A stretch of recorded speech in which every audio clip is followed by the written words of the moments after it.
এইটা ভর্তা না রে ভাই, পুরাই মাখন। জীবনে যত ভর্তা খাইছেন সব ভর্তার টেস্ট ভুলে যাবেন। ভাত খেতে বসলে ভাত 1 প্লেট নয়, ভাত খাবেন 2 থেকে 3 প্লেট। এত বেশি মজার, পেট ভরে যাব তবু মন ভরবে না, এত মজার একটা ভর্তা।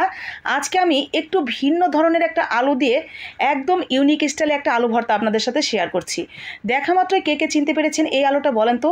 এটা কিন্তু সাধারণ কোনো আলু নয়। আমরা যে নর্মালি যে আলুগুলো খাই সে আলুটা কিন্তু না, এটা রংপুর, দিনাজপুর বা উত্তরবঙ্গের ওইদিকে যারা আছেন তারা খুব সহজে চিনতে পারবেন যে এটা আসলে কী আলু। তো এটা কী আলু সেটা আমি একটু পরে বলছি। প্রথমেই আমি শুকনো মরিচটা তেলের উপরে ভেজে নিলাম এবং বেশ কিছুটা ধনিয়া পাতা, আমি ধনিয়া পাতার মধ্যে যে একটা রস রস ভাব থাকে মানে কাঁচা ভাবটা, সেইটা একটু ভাজা ভাজা করে কমিয়ে নিলাম, মানে হালকা একটু ভাজা দিয়ে নিয়েছি। আর আলুগুলো যে সিদ্ধ করে রেখেছিলাম সেই আলুগুলো ছিলে নিলাম। এখন দেখে কি কেউ আন্দাজ করতে পারছেন এই আলুটার নাম কি? এই আলুটার রং দেখে অনেকেই হয়তো এতক্ষণে বুঝে গেছেন এটা হলো জাম আলু।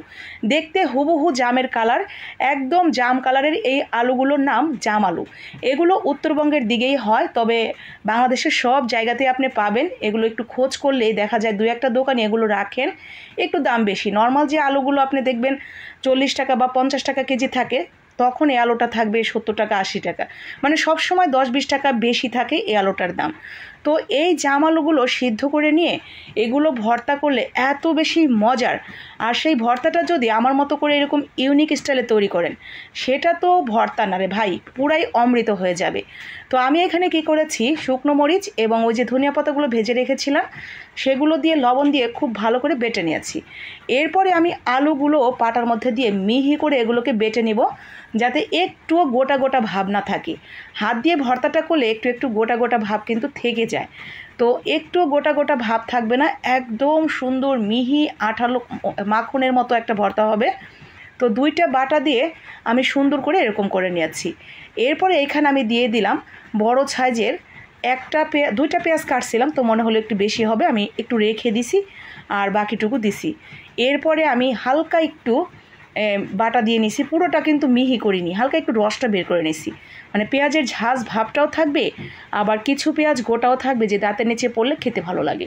ঠিক এইভাবে আমি সব কিছু বেটে নিয়ে এখন হাত দিয়ে মিশিয়ে নিব এবং একদম শেষে আর একটু লবণ চেখে দেখলাম যে লাগবে, আর দিয়ে দিচ্ছি একটু সরিষার তেল। ব্যাস, আমার ভর্তার একেবারে 16 কলা পূর্ণ হয়ে গেছে। এখন শুধু খাওয়ার পালা। এটা বানানোর পর আপনি নিজেকে ধরে রাখতে পারবেন না, এত বেশি মজার এই ভর্তাটা। জীবনে যত ভর্তা খাইছেন সব ভর্তার টেস্ট ভুলে যাবেন এই ভর্তা খাওয়ার পর। আপনি যদি কখনও এই জাম আলুটা হাতের কাছে পান, একটু খোঁজ করবেন আপনি যে এলাকায় থাকেন যে কোথাও জাম আলু পাওয়া যায় কিনা, সেখান থেকে কিছু জাম আলু কিনে এভাবে বানিয়ে নেবেন। এরপরে আমারই খুঁজবেন যে ঠিকই আছে।